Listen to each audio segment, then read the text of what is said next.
गीता बेटा, गीता बेटा, कहाँ है तू? क्या कर रही है? अरे बाबूजी, मैं तो यही हूँ, खाना बना रही थी। क्यों आवाज लगा रहे हैं आप? मुझे बताइए।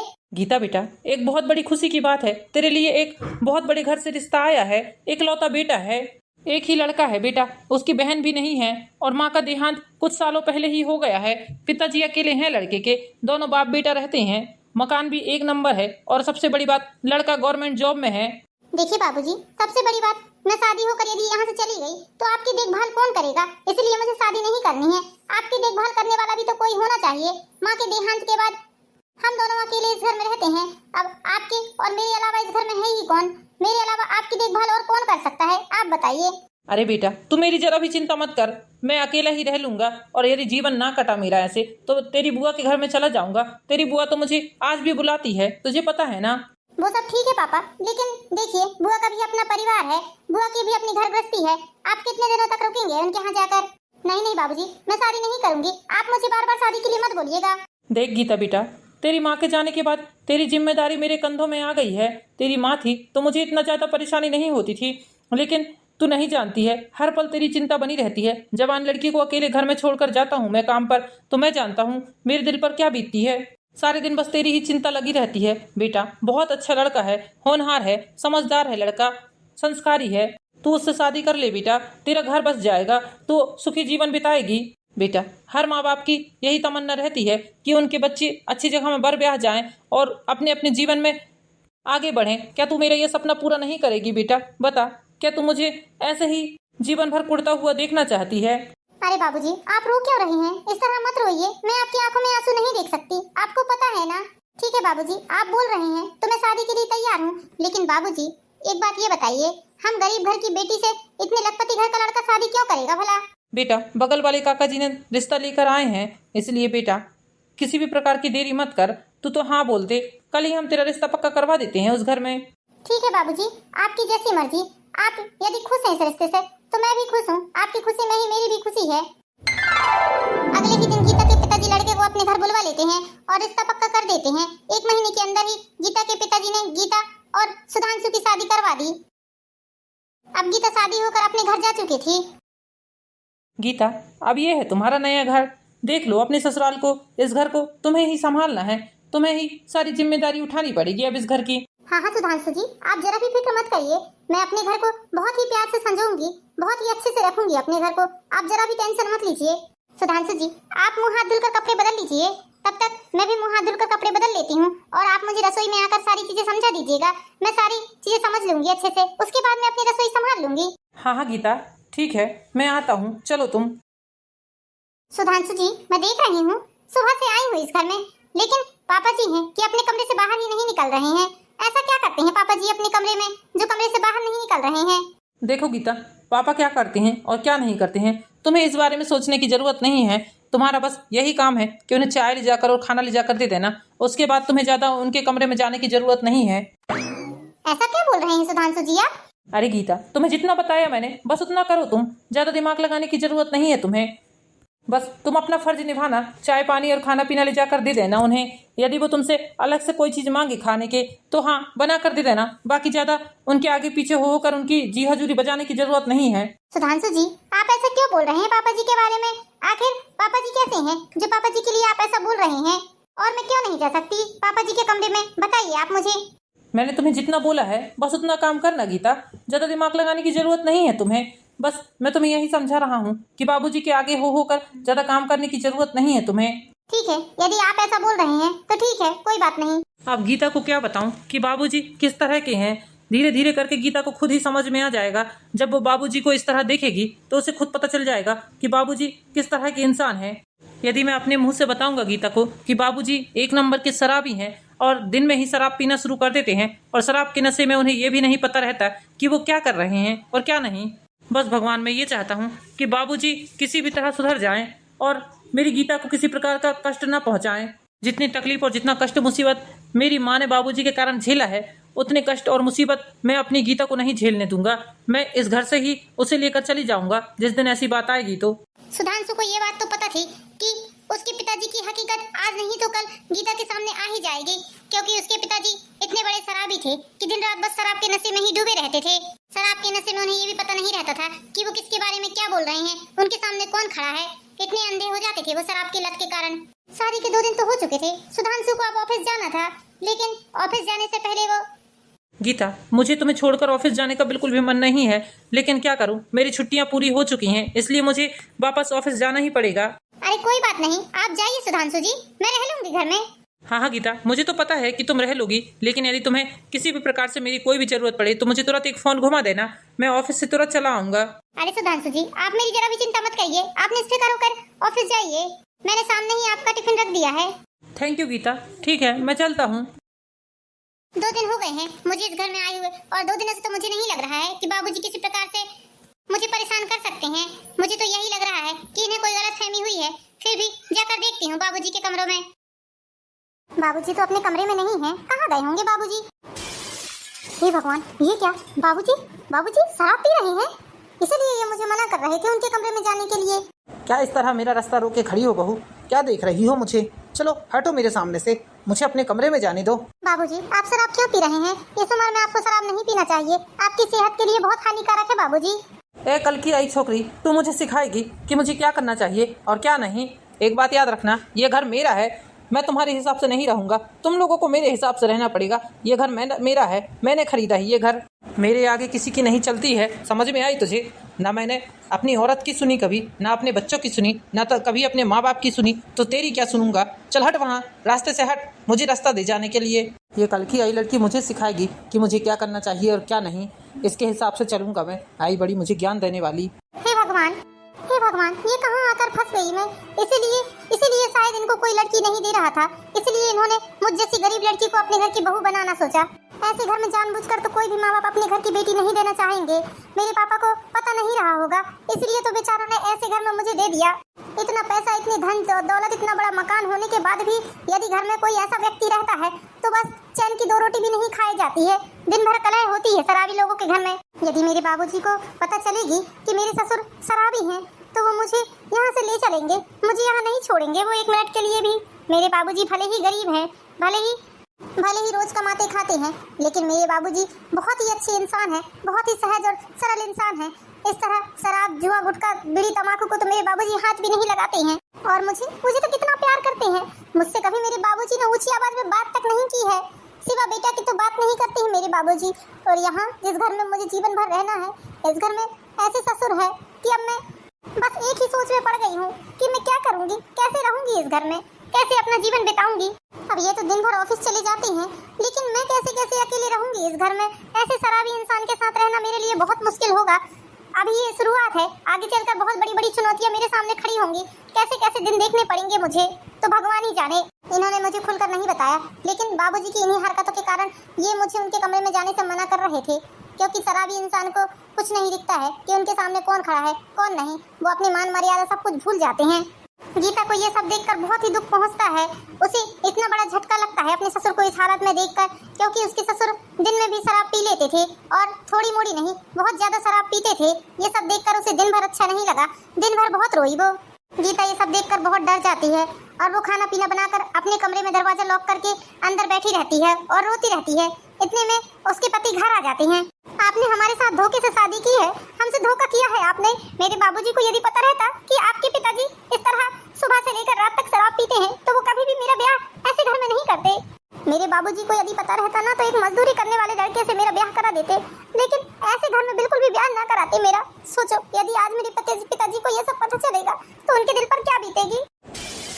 गीता, जब तुम्हें मैंने मंदिर में देखा तभी तुम मुझे बहुत पसंद आ गई थी, बस इसी के चलते मैंने तुम्हें सारी सच्चाई नहीं बताई। मैंने बाबूजी की सच्चाई तुमसे छुपाई है।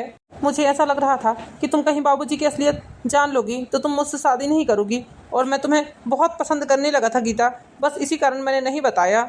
लेकिन गीता, मेरा यकीन करो, मैं तुमसे वादा करता हूँ कि मेरी वजह से तुम्हें कभी कोई तकलीफ नहीं होगी। यदि तुम कहो तो मैं बाबूजी को अभी इसी वक्त घर से निकाल देता हूँ। बाबूजी को निकाल दोगे तो लोग तो मुझे ही नाम रखेंगे ना, बोलेंगे 2 दिन हुआ है बहू को आए और अपने ससुर को घर से निकाल दिया। मैं ऐसा कलंक अपने सर पर नहीं ले सकती, और ना ही ये समस्या का हल है। आपको पता है बाबूजी ने आज दिन भर शराब पी है और अपने कमरे से इतनी जोर जोर से चिल्ला रहे थे कि अब मैं आपको क्या बताऊं। दिन भर हल्ला किया उन्होंने, इतने गंदे गंदे शब्द बोल रहे थे, इतनी गंदी गंदी गालियां दे रहे थे, मुझे बहुत ज्यादा सुनकर बेकार लग रहा था। गीता, तो चलो हम लोग चलकर कहीं और रहने लगते हैं। तुम कहो तो मैं कल ही किराए का मकान देख लेता हूँ। मैं तुमसे दूर नहीं रह सकता गीता। मैं नहीं चाहता कि बाबूजी के कारण हम दोनों अलग हो जाएं। अरे नहीं जी, भले ही बाबूजी कैसे भी हों, लेकिन बाबूजी के प्रति हमारी जिम्मेदारियां हैं। आप उनके बेटे और मैं उनकी बहू हूँ। उनका अंतिम समय तक तो हमें करना ही पड़ेगा सेवा। समस्या का हल घर छोड़कर जाना या बाबूजी को घर से निकालना नहीं है। उन्हें हमें समझाना पड़ेगा, उन्हें सही रास्ते पर लाना पड़ेगा। वो भटक चुके हैं अपने रास्ते से, उन्हें हमें सही मार्ग पर लाना होगा। गीता, तुम्हें क्या लगता है, क्या मैंने बाबूजी को समझाने की कोशिश ना की होगी? मैंने एक नहीं हजारों बार बाबूजी को समझाने की कोशिश की है, लेकिन वो हैं कि समझने का नाम ही नहीं लेते हैं। मेरी माँ यदि आज इस दुनिया में नहीं है तो सिर्फ और सिर्फ उसकी वजह बाबूजी हैं। बाबूजी दिन रात शराब पीकर मेरी माँ से इतना झगड़ा करते थे, इतना झगड़ा करते थे, उन्हें पटक पटक कर मारते थे, उनके बाल खींचते थे, उन्हें घसीटते थे। लेकिन बेचारी मेरी माँ ने कभी किसी से कुछ नहीं कहा, चुपचाप बाबूजी के अत्याचारों को सहते रही। और एक समय जब अति हो गई तो मेरी माँ ने आत्महत्या कर ली। बस मेरे बाबूजी के कारण उन्होंने आत्महत्या की है, वरना आज मेरी माँ जिंदा रहती। जिस तरह कुत्ते की पूंछ कभी सीधी नहीं हो सकती है, उसी तरह बाबूजी भी कभी नहीं सुधर सकते हैं। एक बात याद रखना, मैंने उनके लिए क्या कुछ नहीं किया। नशा मुक्ति केंद्र में भी उन्हें डाला, एक बहुत महंगी महंगी दवाइयाँ करवाई मैंने उन्हें कि वो दारू का नशा छोड़ दें, लेकिन वो है कि 2-4 दिनों में फिर वही आदत हो जाती है उनकी। मैं जानता हूँ गीता, बाबूजी नशे की हालत में इतनी गंदी गंदी गालियाँ देते हैं, उन्हें ये भी नहीं लगता है कि सामने कौन खड़ा है उनके। मैं इन सब चीज़ों से गुजर चुका हूँ, बस इसलिए बोल रहा हूँ कि उन्हें घर से निकाल देते हैं, नहीं तो हम कहीं और जाकर रहने लगते हैं। नहीं, मैं ऐसा कुछ भी नहीं करूँगी। ये सब बात को छोड़िए, आप चलिए मुँह हाथ धुल लीजिए, मैं जलकर बाबूजी को खाना दे देती हूँ। गीता, तुम कितनी अच्छी हो। बाबूजी ने तुमसे इस तरह बदतमीजी से भी बात की, फिर भी तुम उन्हें खाना देने की बात कर रही हो। बहुत अच्छी हो तुम। मैंने तुम्हें जीवन साथी के रूप में चुनकर बहुत अच्छा काम किया है, किसी प्रकार की कोई गलती नहीं की है तुम्हें चुनने में। ठीक है जी, आप मुँह हाथ धुल लीजिए। और हाँ, एक बात अपने दिल से निकाल दीजिए कि मैं आपको छोड़कर चली जाऊंगी। नहीं, मैं आपको छोड़कर कहीं नहीं जाऊंगी। मेरे गरीब पिता ने किस तरह से मेरी शादी की है तो वो और मैं जानते हैं। जीवन में ऐसे उतार चढ़ाव तो आते ही रहते हैं, समझदारी के साथ इन उतार चढ़ावों को लांघना पड़ेगा हमें। जाइए, आप जाकर मुँह हाथ धुल लीजिए। सुधांशु जी, मुझे पापा जी को खाना देना है, वो भूखे हैं। लेकिन सुधांशु जी, उन्होंने इतनी पी रखी है कि मुझे उनके कमरे में भी जाने के लिए डर लग रहा है। गीता, मैं भी तुम्हारे साथ चलता हूँ खाना देने के लिए, चलो।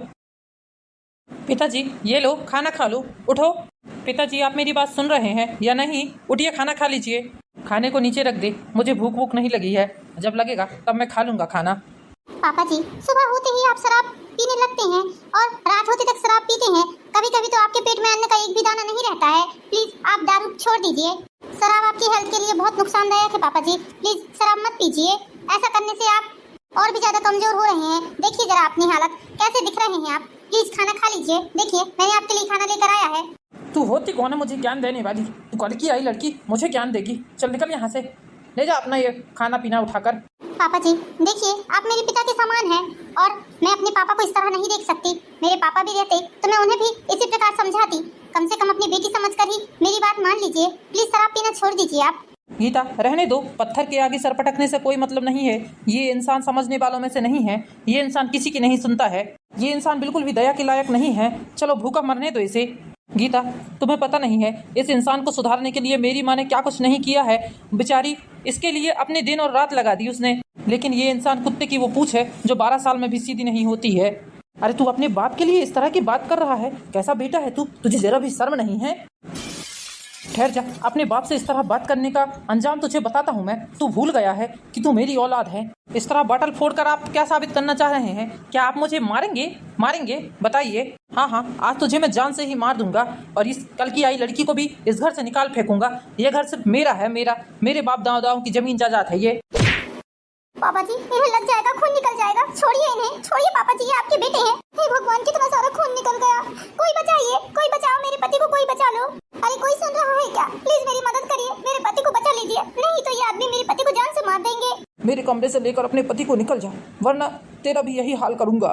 बेचारी राधा किसी तरह अपने पति को लेकर अपने रूम में जाती है और डॉक्टर को बुलाकर उसकी मरहम पट्टी करवाती है। कितनी बुरी तरह मारा है पापा ने आपको। वो तो अच्छा हुआ कि आंख में नहीं लगा, वरना वरना यदि आपकी आंख में लग जाता तो आज क्या होता। आप आराम करिए, मैं आपके लिए खिचड़ी बनाकर लाती हूँ, फिर उसके बाद मैं आपको दवाइयाँ दे देती हूँ। गीता, थोड़ी देर मेरे साथ ही बैठो। तुम मेरे पास रहती हो तो मुझे अच्छा लगता है। बाद में बना लेना खाना, मुझे बिल्कुल अच्छा नहीं लग रहा है अभी। ठीक है सुधांशु जी, मैं बाद में खाना बना लूंगी। लेकिन सुधांशु जी, इसी तरह चलते रहा तो हमारा क्या होगा ये बताइए। कहीं ऐसा ना हो कि माँ की तरह हम लोग भी। नहीं गीता, ऐसा मत बोलो, शुभ शुभ बोलो। मैं अपनी माँ को तो खो चुका हूँ, लेकिन आप कुछ अनर्थ नहीं होने दे सकता।